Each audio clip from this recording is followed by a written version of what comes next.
Mana uka aytyapsiz, anchagina o'zgarishlar bo'lyapti deb. Mana holatni ham ko'rib turibmiz. Yana nimalarga e'tibor bersak, bu bo'layotgan islohotlar shu o'zimizda eksport darajamiz ortib, o'sha O'zbekistonda yana nimalarga e'tibor bersak, shu islohotlar yana ham o'zgargan bo'ladi. Faqat upakovkaga bo'ldi. Hozir upakovka masalasida. Upakovka masalasi xolos.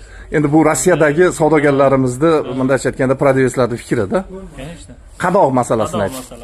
Qadoqlarni chiroyli qilsak, mana bu chet eldikiga o'xshatib, mana gofra kardonlar, korzinalar, mana bu holatga deng. Mana shunday demoqchisiz-da. Shularga o'xshatib iloji boricha. Atak mana bu uzumlarimiz, mana bu turishini, mana mevalarda uje sharhga hojat yo'qda, qaranglar, har birini mana chiroyli mollar, mana turishi. Pomidorlarimiz hozir uje brend darajasiga chiqib qolgan. Shularni ham ozgina qadog'ini o'g'nasak deyapsiz-da, chiroyli qilib, zamon talabiga.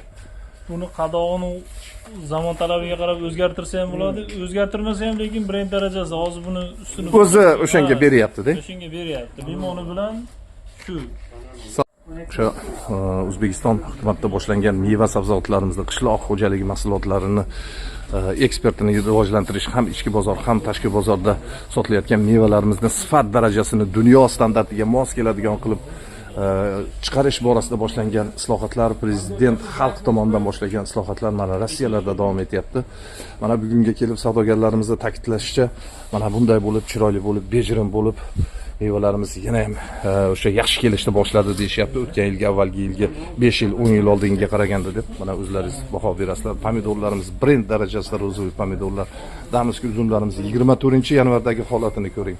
Xurmolar mana bir qatorli yashillarda juda a'lo bo'lib kelyapti, kelishni boshladi. Xudo xolasa boshlangan islohotlar anchagina o'z samarasini berishni boshladi, lekin savdogarlarimizni, bu Rossiyadagi sotuvchilarimizni aytishiga qaraganda limonlarimiz ham juda katta brend darajasida. Endi bejirim qadoqlarga o'tsak, chiroyli qilib mana bu Evrostandart gofra kardonlar, korzinalar darajasida yoki yashiklarni, mana tutsiyani mana bunday yengil yashiklarga qilib asta-asta o'zimizning ustimizda ishlasak, yana ham nur ustiga nur bo'ladi degan tilak, maqsadlar ketyapti. Takliflar ketyapti. Hozir mana qaranglar akalar, ukalar, bo'layotgan ishlarda biznikilar mana shu ko'p savdogarlarimiz aytayotgandek, u yoqda O'zbekistonda turib o'sha rekonstruksiyadan boshlab o'sha mevalarimizni do'ngini sotish, yetilmaganini chiqarmaslik, eksportga ham ichki bozorga keyin ko'proq mana shu savdogarlarimizni istaklari mana shu bir qatorlik naval yashiklarga o'tilgan bo'lsa, mandaylarga, korzina mana bunday gofra kardonlarga agar o'tgan bo'lsak, yana ham yaxshi bo'ladi deyishyapti.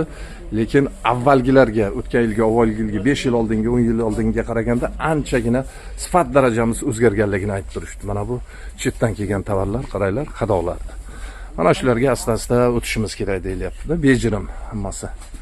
Mana limonlarimizni ham mana shunday qilib, bu Turkiyaning limonlari, mana kivilar mana shu holatga olib kelsak deyapti, yana ham yaxshi bo'ladi deyapti. Mana yashiklarni ham mana bunday qilib bejirim, ham kilo bosmaydi, yengil